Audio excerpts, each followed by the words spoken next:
He should have been safe, loved, and free to be a child. But behind the walls of a quiet blue house, 6-year-old Liam was trapped in a nightmare no one could see until it was too late. This is the story of a father who became a monster, and a boy whose silent cries would shake a town to its core. In a quiet town far from busy streets, there was a small blue house that almost blended into the background. People walked past it every day without giving it much thought. The home looked peaceful, with neatly trimmed grass and a row of bright flowers planted under the front window. A child's bike leaned near the porch, and colorful chalk drawings marked the sidewalk. To neighbors, it seemed like the perfect place for a young family to grow. But what they saw was only a mask hiding a storm inside. The father who lived there was known to keep to himself. He rarely smiled and never joined community events. When others waved, he simply nodded and walked away. Some said he worked nights, others believed he was just unfriendly. No one ever questioned why he looked so tense or why he always pulled the curtains closed tight. His face carried a quiet anger, like someone who wanted the world to stay far away. His son, Liam, was 6 years old and barely spoke to anyone. When he was younger, he played outside and giggled with excitement when he saw other children. But lately, he stayed indoors, invisible to the rest of the world. Sometimes a small shape could be spotted through the curtains, watching the neighborhood kids ride scooters and laugh. It was Liam, but he never came out to join them. Days passed, then weeks, and soon people forgot he was even there. At school, teachers noticed his absence first. He used to show up with a smile and crayons in hand, but over time he arrived less often. When he did attend, his clothes were wrinkled and too small, and his eyes seemed heavy like he hadn't slept. He hunched forward at his desk, quiet and withdrawn. His drawings changed from bright suns and stick-figure families to empty houses and dark clouds. No one could understand what had dimmed the light in his heart. The father always had excuses ready. He said Liam was sick. He said doctors were helping him recover. He said everything was under control. The tone in his voice kept most people from asking more questions. They believed him, partly because they wanted his words to be true. People prefer comfort over curiosity, even when danger is right in front of them. Behind the blue walls, fear filled every corner.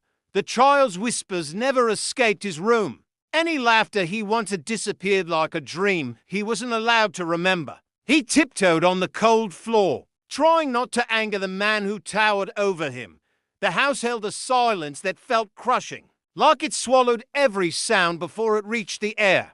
Despite all the warning signs, no one dared to step forward. Neighbors heard sudden thuds sometimes, but convinced themselves it was just furniture being moved. They saw lights flicker at odd hours, but assumed the father was restless. They noticed Liam vanish more and more, but told themselves children grow shy or go through phases. It was easier to imagine normal reasons than to face a horrifying truth. That small blue house, so ordinary at first glance, kept its secrets well. The world outside continued to spin while a silent tragedy deepened within. Every day, Liam drifted further into the shadows, and his tiny heart carried a fear it was never meant to know. Days turned into months, and the quiet strangeness surrounding the blue house grew harder to ignore. The neighborhood children still played in the street, but they no longer expected Liam to come running out with his shoes untied and his hair messy from excitement. His absence had become normal to them, like he was just a distant memory. Yet every now and then, someone would catch a glimpse of his small face behind the window, watching everything with eyes filled with longing and fear. It was a silent cry for help that no one understood. At school, concern spread among teachers. They reviewed attendance records and found Liam missing far too often. When he did appear, he walked slowly down the hallway, shoulders slumped as if the weight of the world was pressing down on him. He kept his hands folded close to his chest, like he was protecting himself from something unseen. The nurse noted that his body seemed thinner each time, and he flinched when she tried to check him for injuries. He avoided every touch, as though even kindness might hurt. Attempts to reach the father always led to frustration. Phone calls went unanswered. Notes sent home were returned unsigned or simply ignored. When the school asked for meetings, the father claimed he was too busy or insisted Liam was doing fine. His tone left little room for argument, and the staff could only hope things were better behind closed doors. But doubt was beginning to grow, spreading like a shadow across their thoughts.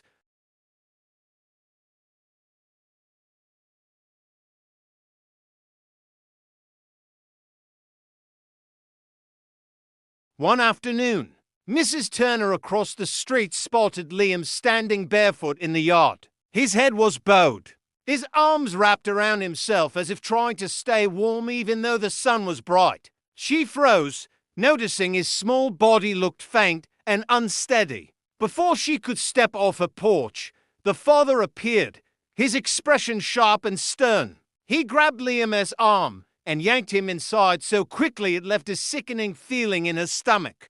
Rumors began to circulate quietly. Some wondered if the child was ill. Others whispered darker possibilities, but were too nervous to act on their suspicions. People saw the tightly drawn curtains, heard heavy footsteps late at night, and sensed a living tension radiating from the home.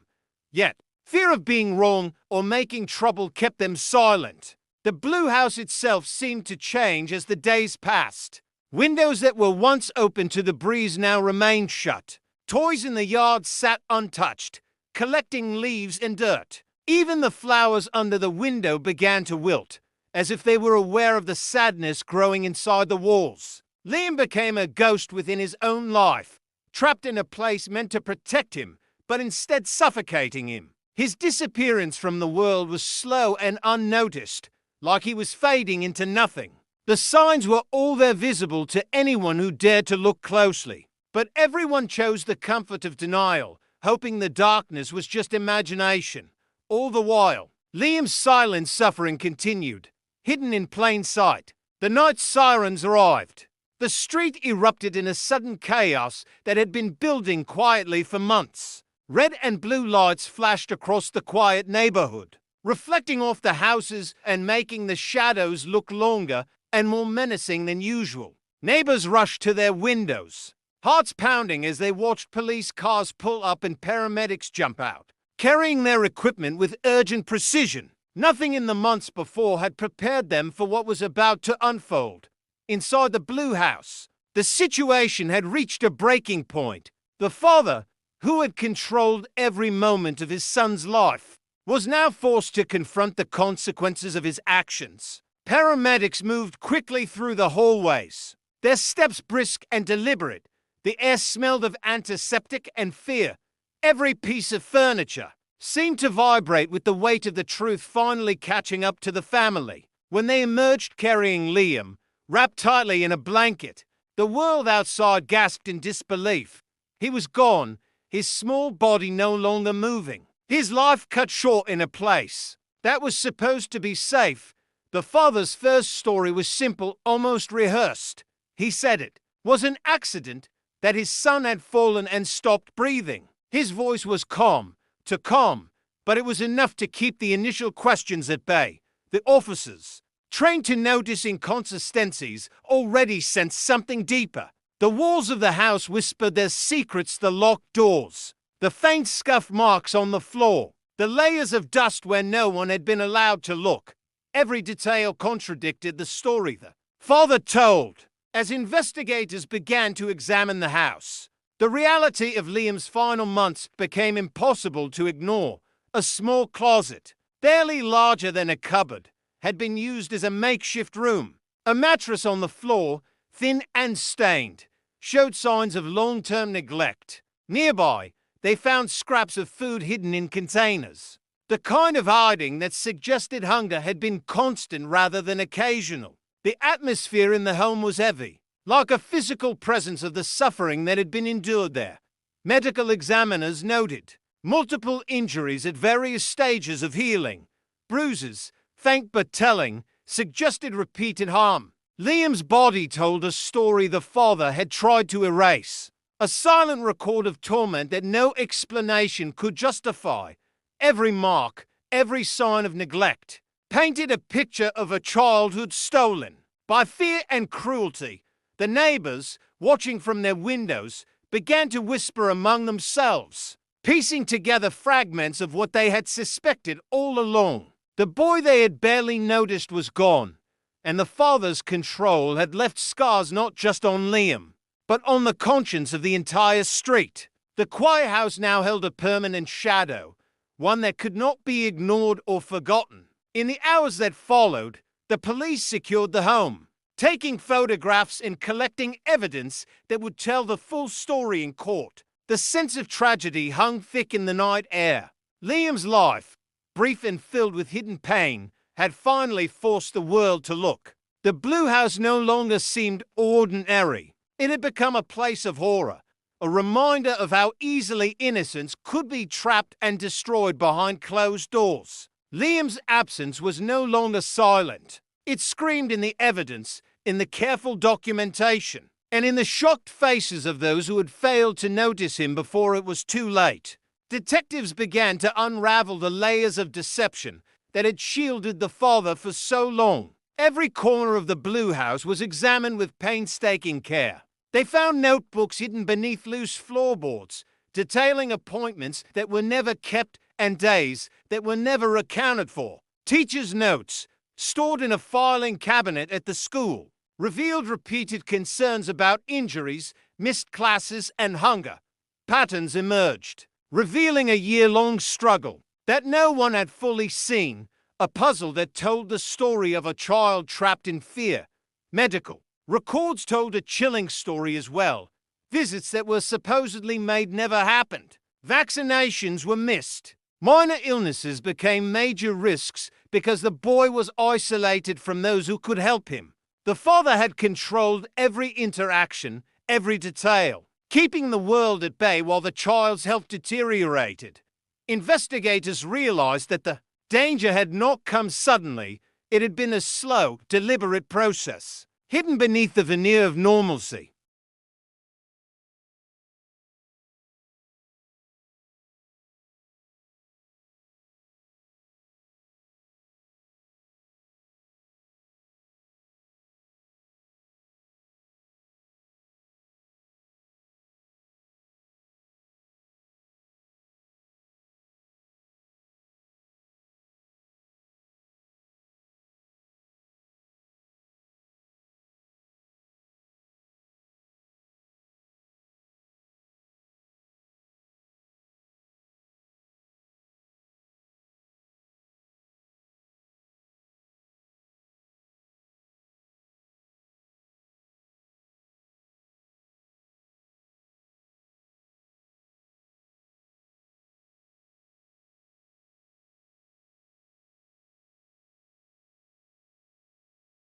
Small toys, broken and unused, were scattered in corners. A silent testimony to the life that should have been playful but had been denied. Detectives began reconstructing Liam's daily life. They learned that even simple acts, like eating or sleeping, were controlled. Food was limited and carefully monitored.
The courtroom was tense, filled with people who had watched Liam's story unfold from the shadows of the neighborhood to the pages of official reports. Evidence collected over months was laid bare for all to see.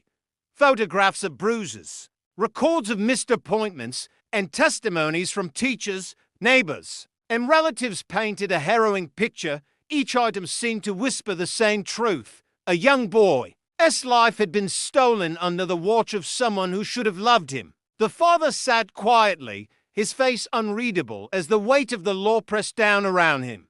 The prosecution outlined the case with meticulous detail. They spoke of control, of isolation, of fear.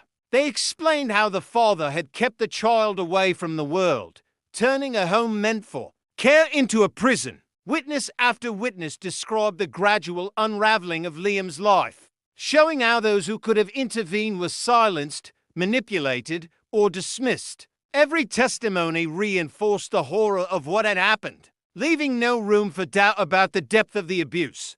As the trial progressed, the father's defense tried to cast shadows over the evidence. They argued it was an accident, that there was no intent to harm. But the careful collection of records, photographs, and observations told a different story. The jury could see the patterns, the repeated injuries, the withheld food, the missed medical care.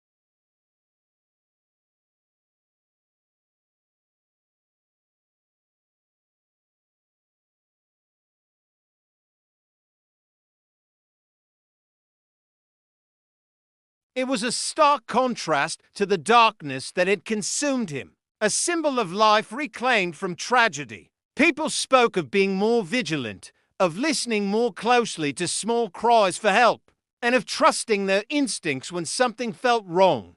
Liam's story became a lesson, one that forced the town to confront uncomfortable truths and to promise that no child would be overlooked again. Though the father was imprisoned, the echoes of his cruelty remained. The house on the quiet street still stood, blue and ordinary from the outside, but it would never be the same. The community's awareness had changed, sharpened by grief and guilt, and Liam's memory became a quiet but powerful force. In death, he had given a voice to the voiceless, a warning to the careless, and a reason for people to watch, listen, and act. His life had been stolen, but his story, tragic as it was, left an impact that could never be erased. It reminded everyone that even the smallest, quietest cries mattered, and that true justice sometimes comes from remembering, speaking, and never turning away.